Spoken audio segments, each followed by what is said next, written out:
What's going on, everybody? Doc from Average Gamer Guys back yet again, and as you can see and probably tell from my voice, we're playing a little bit of Pokemon Let's Go Pikachu and quote-unquote Eevee. Don't have the Eevee version, picked up the Pikachu version. So what I want to do with this video is I'm going to do a couple things. One, I just want to showcase this game a little bit. I've been playing it a lot. I got my Nintendo Switch the other day, and I realized talking with a couple of folks that while there's a lot of stuff that's known about this game, a lot of people are asking the questions and curious how this version is different, from main series games. So what I want to do is just showcase some of the basics of the game. I want to just kind of show you some of the gameplay, show you some of the similarities, some of the differences, and then kind of as we wrap up near the end, I'll just give my impressions of the game. And then up front, I'm just going to ask, and I would love to hear down in the comments, anybody watching this, let me know if you wanted me to do any kind of additional videos on this. I thought about doing like walkthrough videos. I might do that for some of the gyms. I'm definitely planning on probably doing that for the Elite Four, as far as setups and team builds and certain things like that. And then maybe a couple other guide videos for some stuff that might be a little bit harder, how to find legendary birds, things like that. But just let me know if there's anything specific, gym guides for instance, or any kind of guides that you guys are looking for that you want to come to the channel for. Let me know. Like I said, I'm going to be playing this a ton, and I'm really enjoying it, but I'll save my impressions for the end. So what I'm showcasing here is probably the thing that is most familiar to anybody playing the main series games, the Nintendo, Game Boy, any of those versions. Even if you haven't played them in a while, a lot of these things that I'm showing you right now as far as the battle system are perfectly the same. Now, this title, I will tell you, is a pretty close mashup, as close as they could get, sorry for my dog in the background, as close as they could get to mashing Pokemon Go, which, if you don't know, is the mobile app, the mobile game, and then a main series game. Now, what this game does essentially follow is the story of Red and Blue. In this opinion, or in this specific case, with this game, it reminds me so much of Pokemon Yellow. It's incredible. The fact that you get Pikachu as your starter. Obviously, if you get the Eevee version, you'll have Eevee as your starter. And I love that. Pokemon Yellow was my favorite, all-time favorite Pokemon game. I just loved what you could do in it, and this follows exactly. For those of the main series games, it's a Kanto game. And it's the original 150 Pokemon plus a couple of some of the later versions of certain Pokemon coming in, but I'll get to that later. But the battle system is purely what you know. It's turn-based. You have great animations. This game looks absolutely fabulous. The graphics are incredible, and everything you know from the main series games is there. 4 moves. You have your different IVs and EVs. You get experience from battling. The one thing that this game does do that is kind of different is your experience is always shared. So experience from battles is always shared, and we'll get into experience from catching Pokemon here in just a little bit, but all of the experience is shared with the entirety of your team. You can see here I'm playing Misty, fighting through her gym. I'm not really having too much of a hard time because I did quite a bit of grinding at the beginning, and my Pikachu, my Sparky, is at level 24, and I think hers was at level 19, and we kind of just blew through the gym a little bit. I will say that for this game, at least up until this point, it's felt a little easy, and rightfully so. Again, this is, you got to understand with this game, it's definitely a merger of trying to bring the Pokemon Go community, which was definitely a more casual Pokemon game than maybe the main series games, and trying to bring them over and get them, again, used to what's going on. For me, battling was always my favorite thing. I really enjoyed battling, and for this, I think the strategy, the setup for it is all there. Obviously, some of the trainers could be a little bit tougher, but they actually institute a couple of things throughout the game. They do what these guys are called coach trainers, which are a little bit tougher versions of trainers. They offer a specific challenge. Their Pokemon are a couple levels higher. So they've definitely tried to add in a couple of things to keep main series fans a little bit more engaged. I think as you get farther into the game, things will balance out. Elite Four is still going to be tough. So that's the battling system. Again, really not a whole lot new there. really everything is pretty much on par and is really exactly the same. I'm going to jump over and I'm going to talk through what the biggest changes are up front. Let's first talk about the bag and your party system. So the party system is actually, again, very similar to the main series games.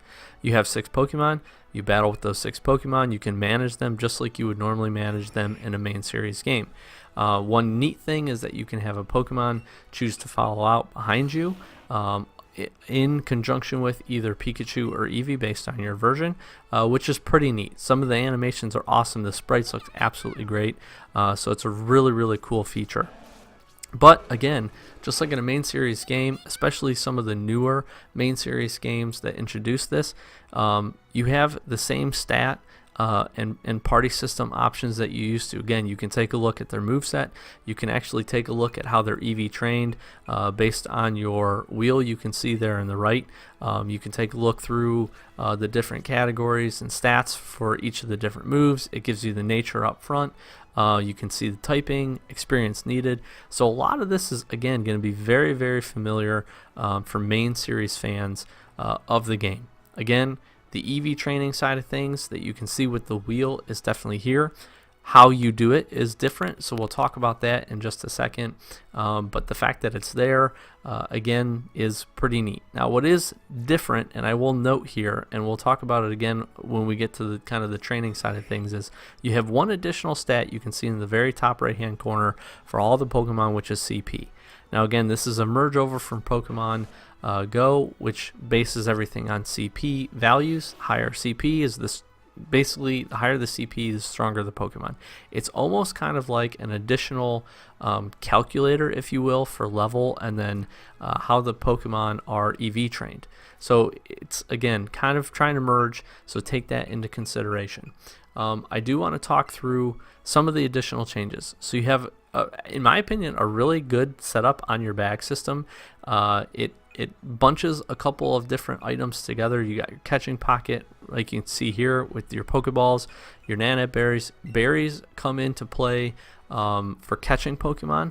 If you've played Pokemon Go, these will be very, very familiar with you. They have very similar effects that they do in Pokemon Go, except for the Pineapple Berry. It actually, instead of additional candies, gives you the ability to get additional items, which are actually just candies, but they're a little different. We'll talk about that here in a second. But a lot of that is the same, and then obviously in main series game and Pokemon Go, you have your different versions of your Pokeballs. You have your power-up pocket, which is going to be a couple of different items. You've got your battle pocket. So I really like this system. They set the bag up really well. Anything that doesn't fit in those categories is below. Again, you got your medicine pocket. So really good setup here. Going to feel very familiar again, whether you're in Pokemon Go or main series games. This is what's different, the bag right here. And this essentially replaces your Pokemon storage. Okay, so if you're a main series game fan, the PCs are gone for this. And what happens is anytime you catch a Pokemon, you put it into your Pokemon bag. You're essentially keeping all of your Pokeballs with you in your storage system. Now, the storage system does have a cap. Off the top of my head, I don't know what it is. It's pretty large. But you're going to see here, this game, very much like Pokemon Go, entices you and almost forces you to a certain point in order to level your team up to go out and catch a ton of Pokemon. Like you're going to see, if you saw with my Pokeballs, I was sitting on like 30 of each Pokeball or so, because you're just taking so many of them. What I'm doing here and showing the highlight of is what you do with these extra Pokemon. Just like in Pokemon Go, extra Pokemon that you end up catching, you can transfer to the professor, and by doing so, you're going to get candies. Now, candies are going to be what I kind of alluded to a little bit earlier, which is what does your EV training. Okay, so if you're a main series fan, especially some of the most recent ones, you know they have the different EV training games. Candy is replacing those games. All right, and you're going to be able to show, and I'll show you here in just a second. But essentially, again, very much to bring the Pokemon Go community in and make them kind of understand and merge those two mechanics together. You're catching all these Pokemon, you're sending them to the professor, and in turn, they're giving you candy. Now, you can get candy, these different candies, a couple of different ways. Just catching Pokemon, period. Will sometimes drop those based on the type of Pokemon that you end up getting. It's the same thing for the transfers. For instance, if I transfer a Pidgey, it's a quick attack stat it's a quick stat attacker, so you're going to get a quick candy, and so on and so forth. And each Pokemon is lined up with one of those. But what you're going to see me do here is essentially EV train my Pokemon, and right there you're going to see, and hopefully I'll do it again here with just the quick candy. Essentially what I'm doing is I'm EV training, pumping up the stat values there, and in doing so, instead of increasing the level, it's increasing the CP. So again, it's actually a pretty good merge of bringing CP into the main series game, making it familiar for people that understand Pokemon Go and understand that a higher CP is a stronger Pokemon. And this system pretty much works out. Again, it's going to be a little unfamiliar if you don't play a lot of Pokemon Go, but you'll catch on to it very quickly. It's a very simple system to understand. I don't know how in the long-term effects, like if I just spend all of my quick candy and max out the quick candy, if it has a similar effect for EVs, but I will continue to work on that, and I'm sure there's a lot of other research out there, but just want to give everybody a quick highlight of kind of how the system is different. And again, what's neat is it kind of got a variance for the candies, so you can use the base versions up to level 30, the large ones for 30 to 60, and then 60 you have to get the extra large ones. So that's kind of an overview. Again, a lot of very similar things for the Pokemon, and again showing you how I increased the quickness, so the speed went up for this Pokemon, and so did its CP. Some similarities and some differences in the management of your Pokemon. Now, this is just one feature that you've probably seen a lot. It's the fact that you can interact with your Pokemon. Specifically, you can interact with Pikachu and Eevee because they're, your best friends. And here's how you do it. It's pretty neat. I'm not going to do it a whole lot, but it is kind of cool. It definitely brings in a more realistic feature to the Pokemon. You get a lot more interaction than we've had before. And again, the graphics just look so awesome. You can feed them berries, make them happy. It's cool. It's cool to have this level of attention and detail and kind of interaction with the different Pokemon that we have. And like I said, it goes back to me with having Pokemon. You can see I have Ivysaur falling behind me. Just the sprite animations and the running, having a Pokemon be able to follow behind you and you'd be able to pick it is really, really neat. So let's talk about what you're seeing here. And obviously one of the other big differences and changes in this game is that all the Pokemon that you encounter are overworld sprites. So it's no more running through the grass and getting random battles. Every single Pokemon that you're about to catch, you're going to go see. Or you see beforehand, and you actually have to physically walk into them. So that's a pretty significant change for the main series game. Honestly, I thought it was going to be bad, but it's been pretty good. I haven't really minded it, and honestly, it's kind of nice when you're in an area and you see a rare spawn bring up, because then you have the opportunity, you can kind of chase it down. So I've actually come to like that. You've seen here, and I've just run through it, and I've missed it, but you just saw what essentially capturing a Pokemon is involved. Now this is almost entirely Pokemon Go inside of this version. There isn't, for the main series games, there's no battling of Pokemon. I do believe legendaries, you have to fight them first, but beyond that, everything else is very Pokemon Go related. Now what I'm showing you here is actually when I talk through catch bonus, I'll get to that here in a second, but essentially that's all you're doing. You're taking Pokeballs and you're throwing them very much like Pokemon Go. You're trying to get the circle to the smallest as it can. There's different versions of the circles. Green means it's easy to catch, yellow a little bit tougher, and then red is harder to catch. And in doing so, very much like Pokemon Go, you can use your berries. Berries give different stat abilities, make them easier to catch, certain things like that. You can upgrade your Pokeball, so if I use a Great Ball there, my odds of catching it are better. And yeah, that's it. All you do is throw Pokeballs. Now, I was using the actual joystick sitting at my Switch and throwing them. I've actually preferred to use this game and play it on a handheld, kind of like I'm playing a Pokemon game on the DS, so I've enjoyed that, but it's pretty cool. Definitely something to get used to for main series fanatics, because again, you don't get that battling interaction. Catching the Pokemon though does give you the experience and gives your entire team experience. So there's definitely a lot of reasons to go out, catch a lot of Pokemon. And then as you catch more Pokemon, especially as you get on what you see right here, which is a catch combo. Catch combo is catching the same Pokemon over and over and over again, which helps with quite a few different things, to be honest. Getting a catch combo up to 31 really increases your chances at finding a shiny very, very significantly compared to the normal like 4,200 odds.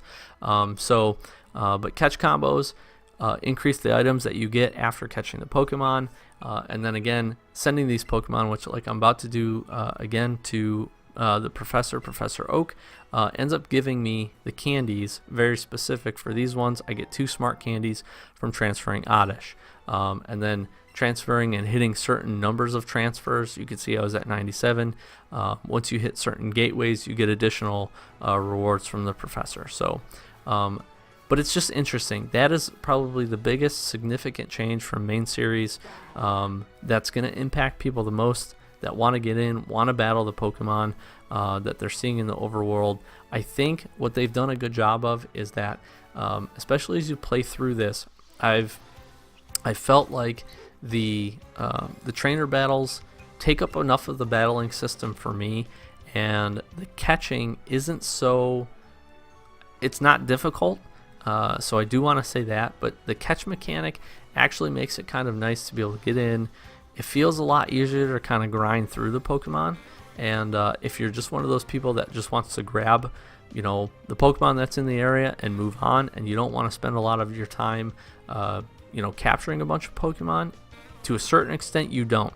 I think you can be successful in this game, make it through, battle the gyms, battle those different kinds of things, and really not have any trouble progressing through the game. My opinion of that may change as I get deeper into the game and get to some of the other gyms, but there's just so many battles and so many just trainer fights along the way that I don't feel like you would have too much trouble if you just want to go in again, grab a couple Pokemon in each area, just so you have the variants, or try to work towards the shiny charm, and won't have too much trouble. The catch system, again, for me, it almost turns it kind of like into a little mini game, and it definitely makes the trainer battles, to a certain extent, it almost makes the trainer battles a little easier because your Pokemon are not getting wore down by the Pokemon in the area. But again, it has enticed me to just catch a ton of Pokemon.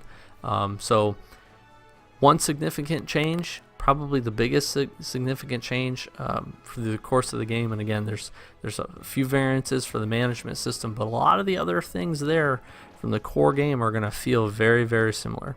As far as going back old school, talking about, again, red, blue, yellow, this is Kanto. This is that game. There's obviously some different story elements and some different things that they've woven into the game. They changed up just a few scenarios to make it make a little bit more sense for just this specific title. You obviously see cutscenes like this with interaction with your Pokemon, so those are new. But as far as the actual progression of the game, not much different. One thing that has changed, and has changed significantly, you still have TMs. You don't have HMs anymore, which I actually am a huge fan of. I really like that. You have to learn what they call special skills, which gives you the ability to interact with your Pokemon and use your Pokemon in a certain way. But no more HMs taking up slots on your Pokemon, especially your diehard team that you need. And actually, this would be one of the versions of the game, because you keep all of your Pokemon with you, would be something that would be really easy. You can swap your Pokemon. I showed this, I think, in the bag, and I should have talked about it then, but you can swap your Pokemon on the fly. So anything that's in your bag, you can use. I could swap it into my team right now, right before this battle with Team Rocket, and would not be any issue. So I kind of like that. There's a lot of things that bringing in the Pokemon Go side of things has actually enhanced for me the main series aspects of the game. And again, the battle system, trainer fights, everything's the same. Super, super nostalgic as I was kind of diving into this, especially playing Brock and fighting through the first gym. This game really hooked me, so I'm going to kind of transition just a little bit and talk through as I absolutely destroy this Team Rocket grunt. I'm going to talk through kind of my opinions of the game. Again, I was a little hesitant picking it up. I'm really excited for it because I've always wanted a console version of Pokemon. The things that really entice me and I'm really excited for the future of the Pokemon series is a couple of things. One, the graphics are absolutely phenomenal. They feel very much like a Pokemon game.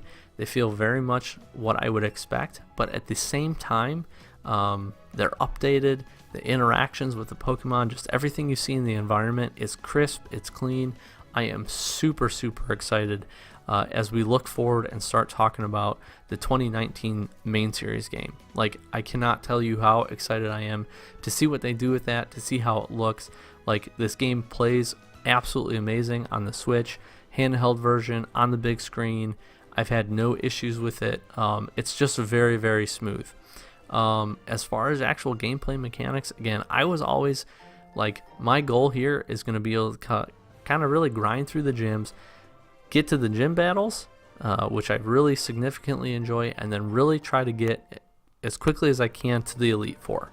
The Elite Four, the ability to battle, play through the Elite Four. Again, I'm only a couple hours into the game, so I don't know what the back end of the game looks like, how much post the Elite Four there is to do, but there's a lot of ability to train. There's a lot of ability to bring Pokemon in from Pokemon Go, so that's one bonus. If you have a pretty flourished Pokemon Go account, I myself do actually, and I'm looking forward to this, you can transfer Pokemon from Pokemon Go into Pokemon Let's Go, which is really, really neat.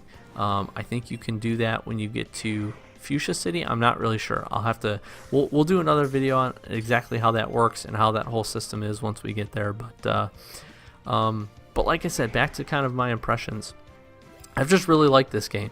The more I play it, the more nostalgic I feel just about this series. And again, it feels like for me when I played Pokemon Yellow for the first time, throwing it into my Pikachu Game Boy and just enjoying it, just enjoying the series, enjoying the game. Like I said, I've played a lot of Pokemon Go, so that's probably why I'm very familiar, although you see me throwing all these terrible terrible Pokeballs. I was playing with the actual Switch controller on the TV when I recorded this, and I'd been playing it handheld for the majority of the time. So but this whole system feels very good to me.